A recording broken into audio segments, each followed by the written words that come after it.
көннәрен үзе били алмаганы өчен, тырым-тырагай таратканы өчен, хан кирмәннәрендәге ирләрнең хан бикәләрен, син бикәләрен көймәләргә бәйләп сатып җибәргәне өчен, бу гынаһлары өчен әллә инде каргалган бу кавем. Татар тарихы күзе тәрәзәсе булып та үзен күрмәгән йорт ул. Бу көннәрдә бигрәк тә бу сүзләрнең тәэсир итү көче зурая, олыгая, куәтләнә сыман. Уйландыра да, утсыз көйдерә дә, юата да, иркәли дә, сагындыра да бу сүзләр. Күпме гасырлар кичсәк тә елда октябрьнең үзәкләргә үтеп керердәй салкын кырыс җилләре халкыбызның кан тамырларын ишетә, күңел кылларын тибрәндерә, йөрәкләрне кузгата, әмма хәтерен катырмый, өметен җуйдырмый, егылыр чакларда бөгеп салмый, сихри көч белән тартып торгыза. Чөнки үткәннәрне бүгенгесе һәм киләчәк белән бәйләүче иң көчле коралыбыз, зур ышанычыбыз, сүзләребез бар. Татар хәтта тармар ителсә дә, Аллаһтан килгән кодрәт илә югалмый. Ул һәлакәткә очраган җирендә дәрьялар ярында тал агачы булып күтәрелә, һәм тал тамырлары булып җиргә, суга һәм җилгә сеңә. Җилгә сеңә дә тал алкаларындагы орлыклардан яңадан нәсел үрчетә башлый.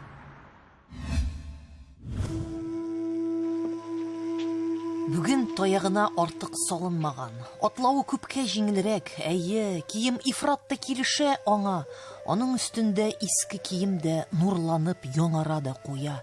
Нәселләре Идел Нократ буйларыннан кулып, борынгыча Кашгария, ерак Шәрқи Түркстанның сахраларында туып үскән, 70-кә җитеп тарихи ватанына, үз халкы кочагына барып сыйнырга омтылган данлыклы роман эпопеясының төп героен, Иркен ага образын ул нәкъ үзеннән күчереп алган диярсең. Шул ук бөркет борын, шул ук шыпшык чәчәге кебек җете зәңгәр күзләр, шул ук моңлылык, сабырлык, иркен, золымнан азат булган җан.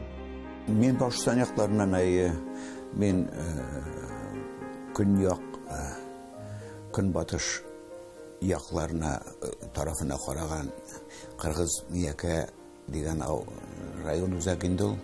Кыргыз Мияка районы дип атала. Мин шул районда туып үскәнмен. Bütün нәселем, барлык туганнарыбыз шушы якларда.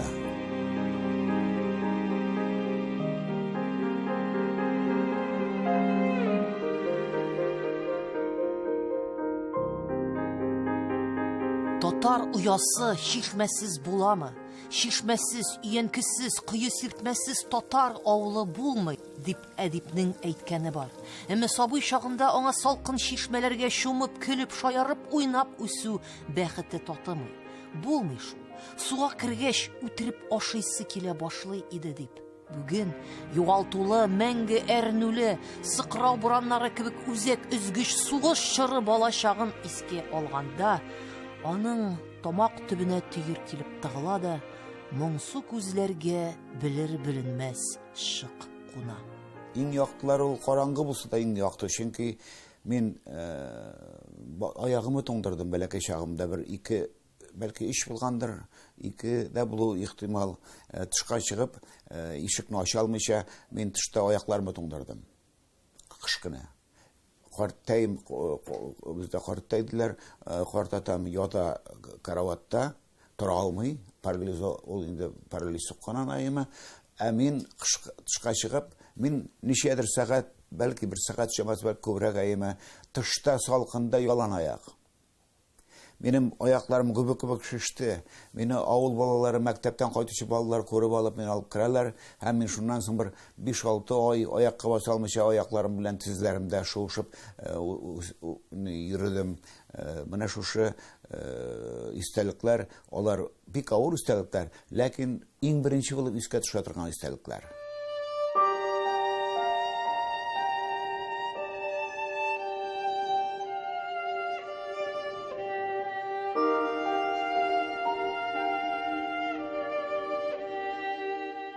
Ondan tünne, buna tünne buriler oluyor ya.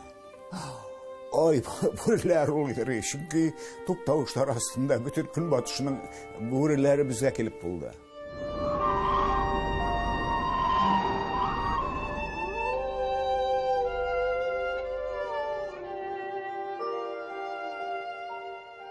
Ot kelip tukti arba bilen kapka tübüne. Onda iki babay otura. Ayaklar büklep oturtup aldığımız sallar mender. Mender üstüne kullarımı koyalar. Hem onda telinket tutturalar, hem kaşık tutturalar. Men şulay tırıp aşballar yurtuna. Bizning avul sovetinde uyuşturulgan aşballar yurtuna gitem. Borganda bütün dünya zevzengar.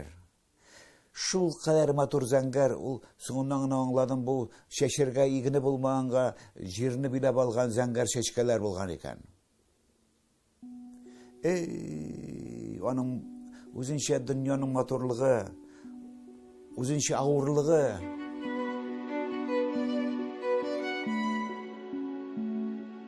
Бик яшьли әтисез калган, авыр хезмәттән башы чыкмаган әнисенең назында, иркәсендә үсмәгән малай халык моңында, татар әдәбиятында юанышын да, куанышын да таба. Ул бийектә булырга теләми. Бары тик ятимлектән, дөньяви ятимлектән генә түгел, рух ятимлегеннән, рух ачлыгыннан котылырга тырыша. Менә шул ихтияҗдан хасил булган омтылыш аны гомере буе әдәби белем, тормыш тәҗрибәсен тупларга, каргалган бала чагыннан качарга, тел кытлыгыннан арынырга, таныш булмаган юллар буенча барырга, изләнергә һәм бу дөньяда үз буразнасын салып калдырырга ярдәм иткәндер дә инде.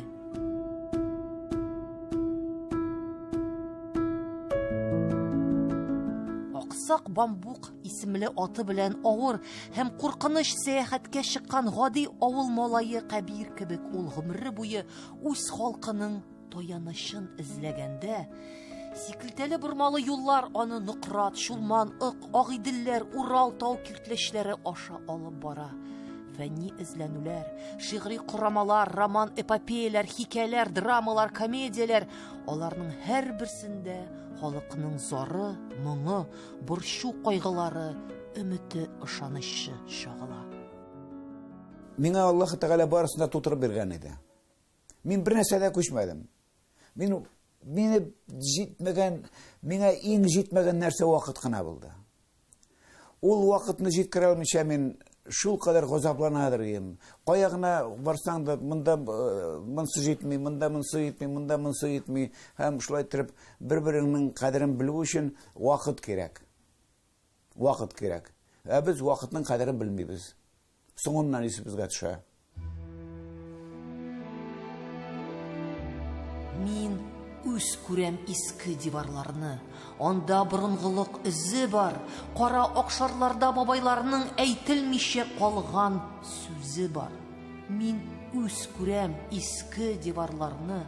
Алар кан кызартып бүртенә, чәчкә салып чүпләп кыланмыйча дуга кылуымны үтенә. Күңел төпкәсеннән ургалып чыккан халыкның аңын, рухын, кан тамырларында аккан бөек татар каны ташкынын уяткан, йөрәкләрдә чыра кабызган аның шигърияте кеше хәтере кебек төрле чорлар үтә. Зур майданнарны да яңгыраткан, пышылдап кына сөйләнгән чаклары да була бит бу шигъриятның. Жауап тотар заман килде, кыйблага тезеләнегез, иман нуры булып тамсын, Коръәнгә күз яшебез. Һәр әдип милли әдәбият тукымасын үз җипләре, үз буяулары, үз бизәкләре белән мөмкин кадәр мул итеп, мөмкин кадәр бай итеп, мөмкин кадәр үтемле итеп сугарырга тиеш. Чөнки милләт ни кадәр шигъри җанлы булса, шигърияткә ни кадәр якын булса, бу милләт шул кадәр озын гомерле вә үлемсез буладыр, ди әдип. Басты ташлар, басты безне. 5 гасыр ташлардан изелсәң, таш күзеннән җандай шәшереп чыгып, әйтү ләззәт икән. 80. Ничегеләр әле көлеп җылый торган сүз. Көлеп җылтырган сүзләр.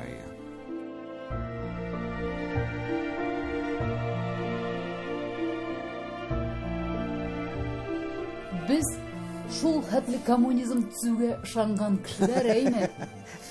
Айдар әфәнде килеп безнең башына икенче якка борды да куйды. Күз Кысык күз мәңгелек тотарның кысык күзе ачыла башлады.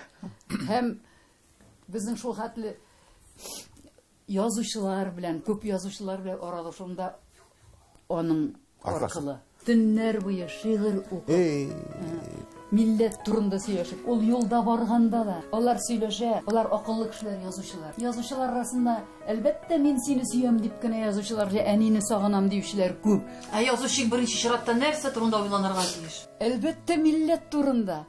Язучы, алар язып калмаса дөреслекне кем белә?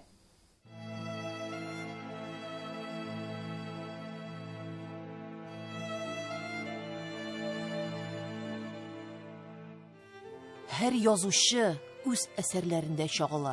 Һәр әдипнең үз фикерләү сәнгате, чагыштырулары, образлары, үз сүз йөреме, үз дөньясы бар. Әмма бу яңа дөнья туар өчен иң башта син үз теләкләрен, кичерешләрең, үз уй фикерләрең эчендә кайнап, бөтерелеп йөрәк түрендә, куен җылысында йөрткән иң кадерле сүзләреңне ак кагаз битенә салырга тиешсең. Ил язмышындагы тарихи вакыйгалар һәм бу вакыйгалардагы аерым шәхесләр язмышы һәм шуларның иң олысы Рейхстагка җиңү байрагын кадаган бөек татар угылы Гази Заһитов шәхесе аның өчен илһам чыганагы да, милләтне милләт итүче зур көч була. Ул шул кадәр мине дулкынландырды. Мин аны милләтемнең беренче санлы инсаны, кешесе дип атыйм. Гази Заһитов татар милләтенең кем икәнлеген тоясың килсә, Гази Заһитовның иҗатын дип әйтәм, дөрес әйтәм мин. Гази Заһитовны өйрән. Аның барлыгын күр, аның тормышын бел, аның гаиләсен күр, аның авылын барып күр, туган якларын барып күр. Чөнки Гази Заһитовның булмышы ул татар милләтенең булмышы. Ул татар милләтенең төп баласы, татар милләтенең Тукайдан кала икенче баласы. Ул заман биографиясын, чорның сулышын, тын алышын искә төшергәндә, чуардан-чуар вакыйгалар, күп серияле нәфис фильм сыманы яне күз алдына килеп баса.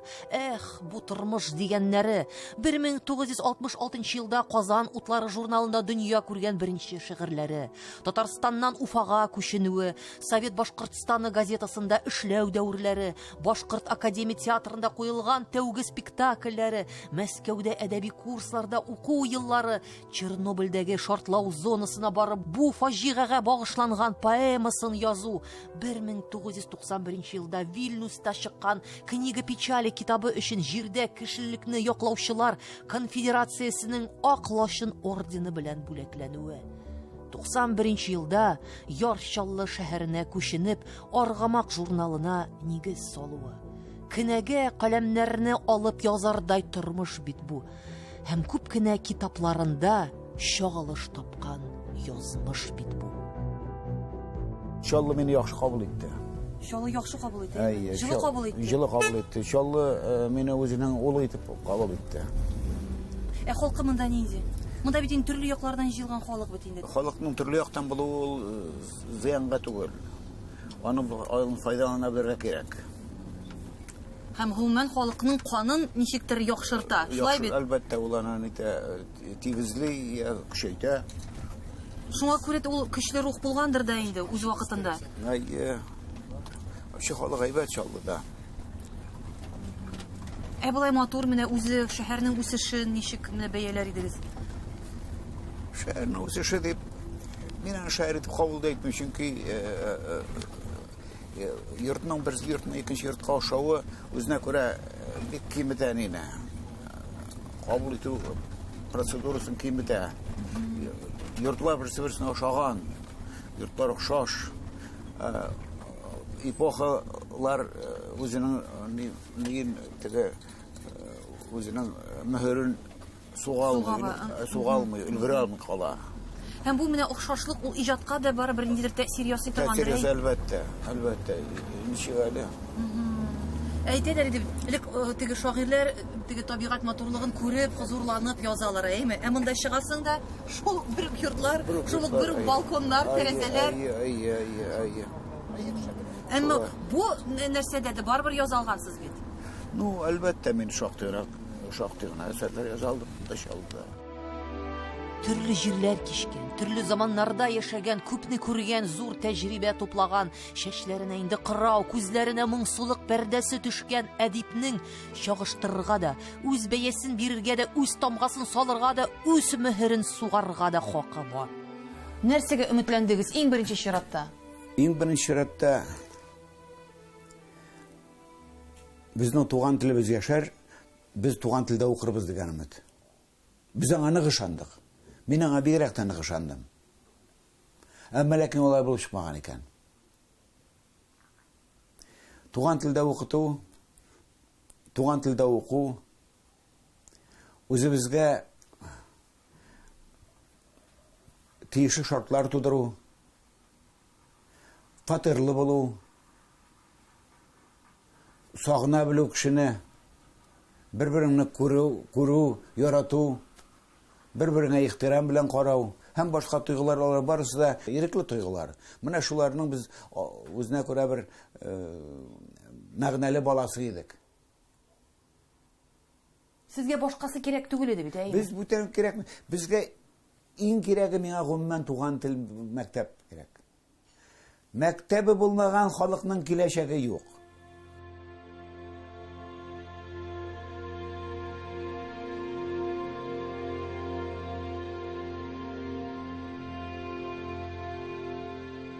Күпме сүз әйтелгән, күпме җырлар җырланган, күпме шигырь язылган. Әмма Исхакый 200 елдан соң килер дип фараз ителгән инкыйраз никтер 100 ел үтмәстән инде ишекләргә шакып тора.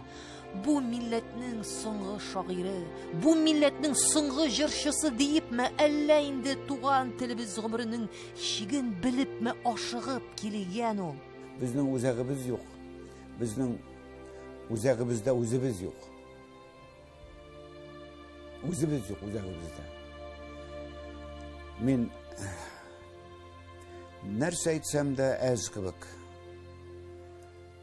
Татар теле, татар әдәбияты беләсезме? Бар дөньяда бик күп фәннәр. Физика, химия, биология, астрономия күбиндалар, күбалар. Ләкин бер генә фәндә татар теле һәм татар әдәбияты биргән кебек акылны кешегә бирә алмый. Татар милләтен тәрбияләүче милләт ул туган тел һәм татар әдәбияты. Менә шул әдәбиятны булдырмый торып, безнең киләчәгебез юк.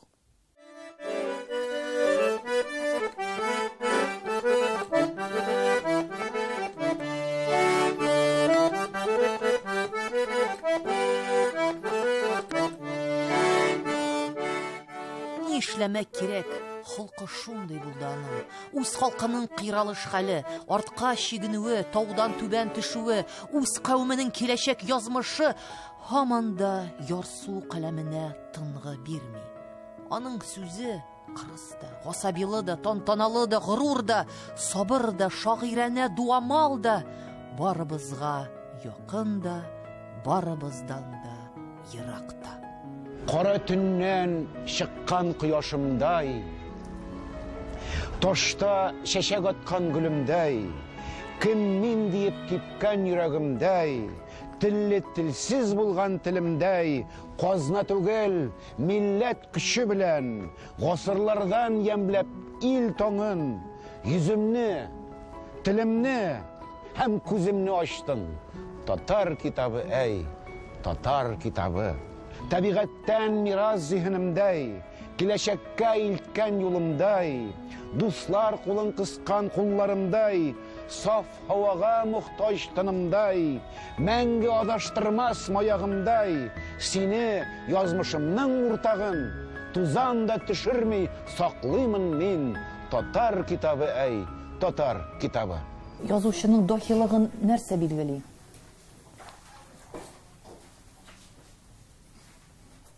Аның дахилыгын вакыт белгилейин, дөресен әйткәндә, үз вакытында беркемне дә танып, у кадәр үк күтәрмиләр дөньяда. Гомумән соңыннан килә ул. Җәмгыять соңыннан үсә бит, язучыдан соң калып. Безнең җәмгыять бүгенге көндә өлгердеме аны менә укырлык дәрәҗәдәге җитештеме юкмы? Юк дип саныйм мин.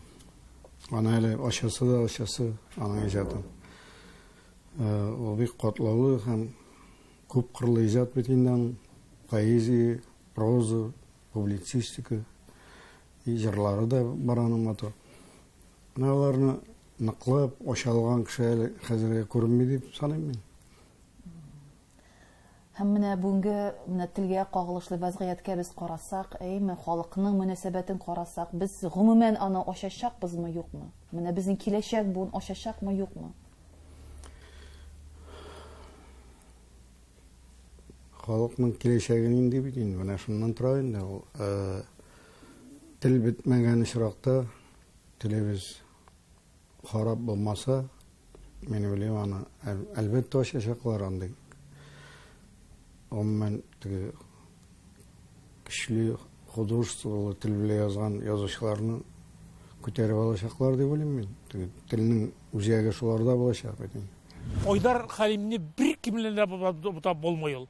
Ул бунтар табигатьле, шунда ярсу табигатьле кеше, ул шулай бер иҗатына да күчкән. Бер вакытта ул үзенең тынмас холкын бүтән әдәби мәйданга да күчерә. Әйбит. Бабичның Фуат Туктаров дигән гасырның ягында шундый бер публицист, җәмәгать эшлеклесе, бик тынмас бер кеше булган теге. Туктаров Мәхмүд түгелдер, Туктамас Мәхмүд ул. Туктамас, тынмас вә тындырмас өчен туган мәхлуктыр ул дип әйтәнең турында.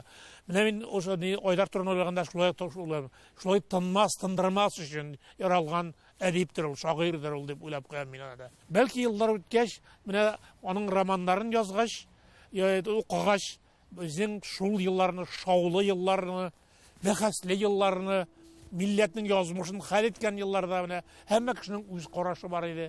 Тотар бит ул һәр вакытта ул теге башкаларның фикере белән килешми, үзенекен әйтә.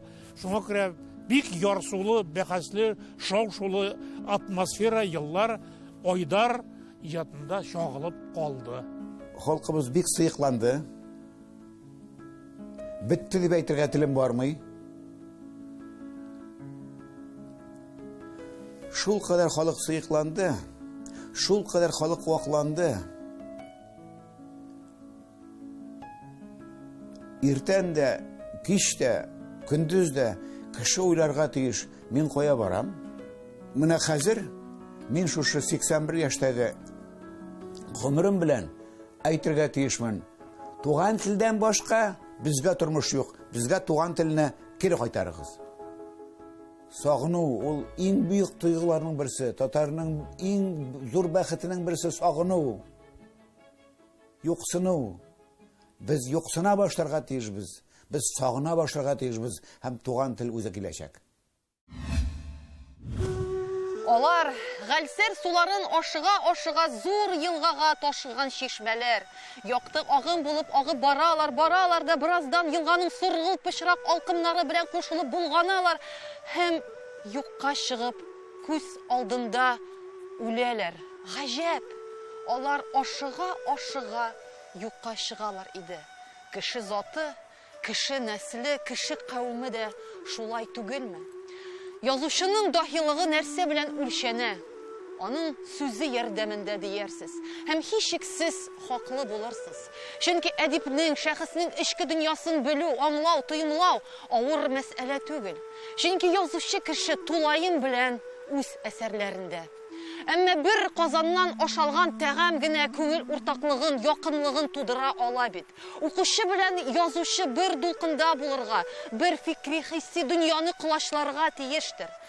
Дәвер чырлар чаршавын ачканда, халыкның авыр сынауларын, шик-шүбһәләрен, милләт фаҗигасын күрә белү, аның тирән тамырларында, күңел төпкәсендә яралган, үсеп чыккан уй фикерләрен, бер шу хәсрәтләрен, шатлык, куанышларын һәр укучы күңелен тетрәндерерлек, сискәндерерлек, дулкынландырырлык сүзләр табу бу инде дahilык билгеседер. Я каләм, сөйлә. Барсында сөйлә, вакытың бар әле.